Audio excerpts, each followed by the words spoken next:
खोना ठीक नहीं होता है, बढ़िया नहीं होता। तो सब अपना भेष छिपाकर, भेष छिपाने का मतलब है सरल ऐसे बनिए, कथा में पहुंचे तो लगे ही नहीं कि हम यहाँ के जमींदार हैं, कि हम यहाँ के कोई पदाधिकारी हैं।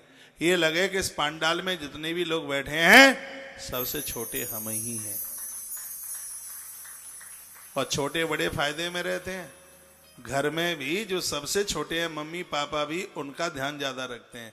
इस मृत्यु लोक में भी जो छोटे बनकर जीते हैं परमात्मा उनका ही ख्याल ज्यादा रखते हैं। राई के बीसों बिसे ता बीसे पुनि बीस, ताते छोटे हैं रहो तब मिले हैं जगदीश। हमारा भक्ति शास्त्र भी, भक्ति के ग्रंथ भी यही कहते हैं, ईश्वर को प्राप्त करने के लिए तो बिल्कुल छोटे बन जाइए, बिल्कुल अहंकार से शून्य हो जाइए। भगवान की कृपा तो तब ही हो पाएगी, ईश्वरीय कृपा तो तब होगी।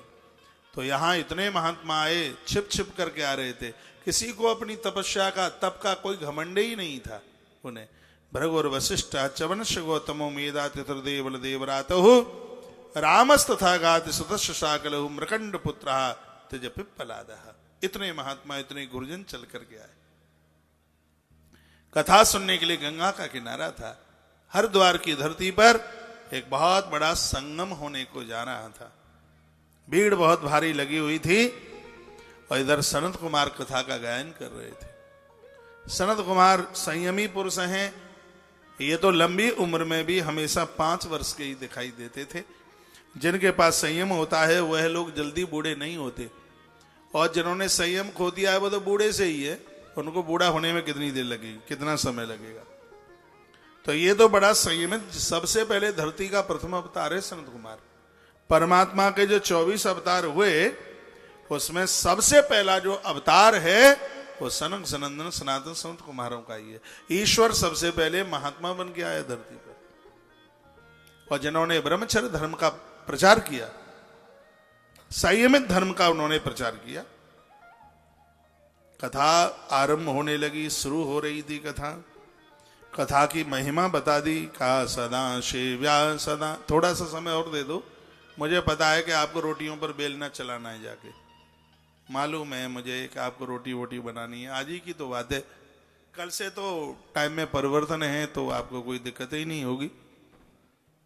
कथा थोड़ी विलंब से लेट शुरू हुई है तो इसलिए थोड़ा सा टाइम और चाहिए। अभी थोड़ी यहाँ से कुछ सूचनाएं भी होंगी, जानकारियां होंगी, तो इसलिए थोड़ा सा और मेहरबानी कीजिए और थोड़ा बैठिए।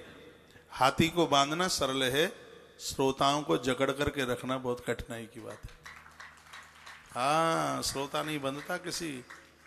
आप ये सोचें बड़ा मुश्किल है, उसको तो टेस्ट आएगा कथा में तो ही बैठेगा, नहीं तो ये ले लो तुम अपनी आला ये पढ़िए तुम्हारी और हम तो ये चले, वो चलते। वो फिर कथा नहीं कहते, आला कहते हैं।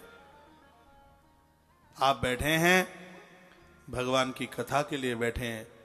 कथा तो कथा ही है, ईश्वर की कथा को वंदन कीजिए, प्रणाम कीजिएगा, जो कि हमें एकाग्रचित कर दे। नहीं तो मन को वश में करना बड़ा मुश्किल है। एक व्यक्ति 10,000 हाथियों को वश में कर सकता है लेकिन मन को वश में नहीं कर सकता। लेकिन कथा के खूंटा से मन कैसे बंध जाता है, इधर उधर जाने का नाम ही नहीं लेता। आइए मैं वहीं आपको जोड़ रहा हूं। कहा इस कथा को जरूर सुनिए। यहां तक वर्णन है, हमारे संत कहते हैं कोई कथा करा रहा है, नौता भी ना आवे तो भी कथा में जाके बैठ जाइए, तो भी बैठ जाइए, कथा मन छोड़िए।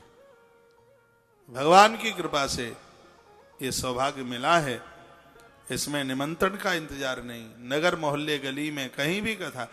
एक साधु तो ये कहते थे कोई कथा सुनने को आवे और आयोजक उठा करके बाहर खदेड़ दे तो वो खदेड़ता रहे लेकिन श्रोता बैठना न छोड़े। काम तो बैठेंगे, कथा सुन के जाए। कथा जीवन को आनंद से भर देती है। कथा चारों पुरुषार्थों को दे देती है। कथा एक नवीन जीवन दे देती है।